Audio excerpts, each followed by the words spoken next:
How do you stop letting fear overcome you and become courageous instead? I have a particular memory of me standing in my garage for 30 minutes when I just wanted to go buy a sandwich from a place that was 2 minutes away. A 2-minute walk, one sandwich, and that quest felt insurmountable. I had so much anxiety. I was pacing in my garage, and every minute felt like a dagger. Every minute was me questioning the man I wanted to become, because I knew the man I wanted to become is courageous. I knew the man I want to become can tell a girl how he feels, can approach some random person and strike up a conversation, and a random person can be able to see him in a way that he doesn't need to worry about them seeing them bad, if that makes sense. I used to spend so long before I record a video and think about how if my content was going to be good, and I used to be worried about recording in the gym.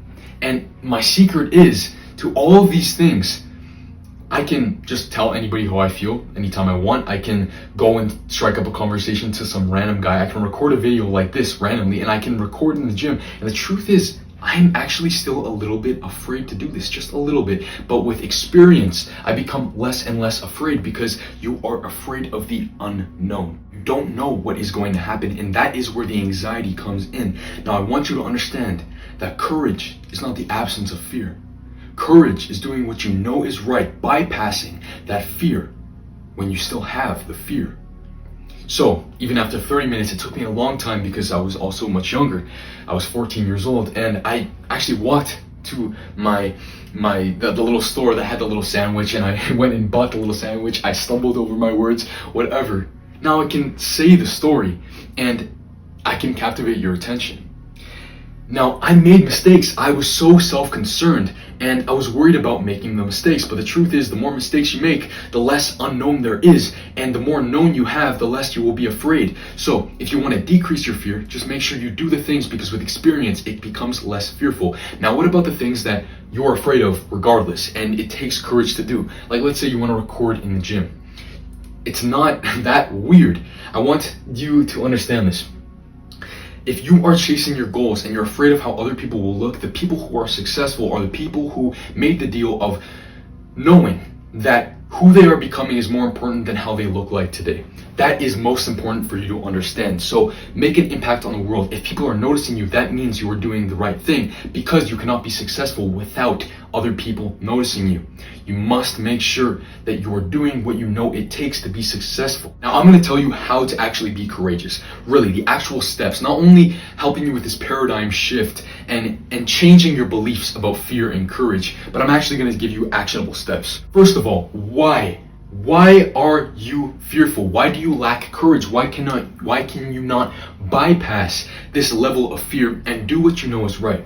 Well, typically it's because the fear of the unknown, and we touched on that. If you just make the experiences more known, you'll be able to have more courage, because you know things aren't actually that bad. Internalize that no matter what happens to you, you will be okay. Modern society basically has it so that there's chemicals all over the place that disrupt your hormones. They're endocrine disruptors, and your balls don't necessarily drop as much. You might not have as much testosterone, and it might make it so that you're worried about what's going to happen much more. And make sure you understand that cortisol, having long, prolonged stress, can actually decrease testosterone, because it is inverse.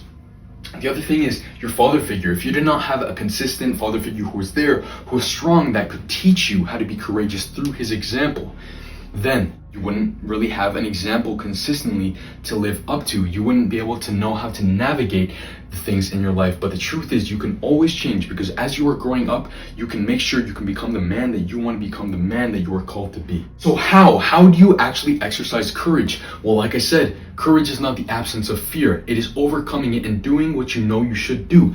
And so I recommend fake it till you make it. That is incredible advice. That is an incredible piece of advice, because you might be afraid, but the other guy doesn't know you're afraid. In fact, if you're, like, let's say in a competition you're fighting, the guy is just as afraid as you are. Make sure you know that, and it's the last one who cracks. Make sure that you know that faking it till you make it, if you just pretend that you're courageous, you are being courageous, because the actual action of being courageous is not a submission to your fear. It's having the fear and bypassing it and doing what you know is right. Now, how do you actually do that? Because not everybody knows how to do that. The truth is, it's your brain. You're too much of an intellectual. You think way too much. You're actually too smart. You're thinking about all of the possibilities and doing a process of elimination type thing, and you're trying to figure out how you can work effectively, how you can navigate the world so you do not make these mistakes, but your brain is getting in the way. You're being too smart. Think about the caveman Grug. He doesn't think that much and he still gets the girl. Think about the guys. They're not as intellectual as you, but they still get the girl. Why is that? Because they turn their brain off. So fake it till you make it, and what can help with that is turning your brain off.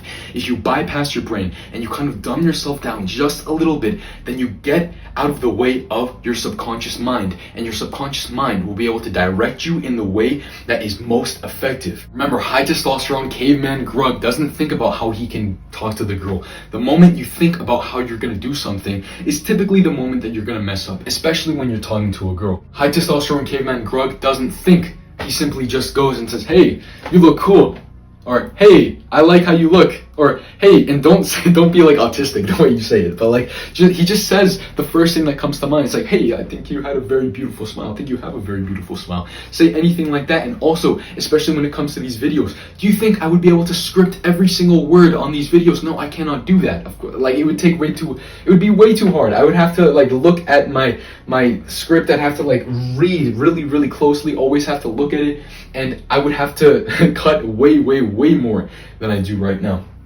The truth is, stop letting your brain get in the way. You must let yourself get dumbed down just a little bit and fake it till you make it, and that is how you be courageous. Now, if you want to increase your testosterone so all of this becomes easier, you have less baseline anxiety, check the link in the description below. You become a Greek god and see the fullest genetic potential that your health is capable of.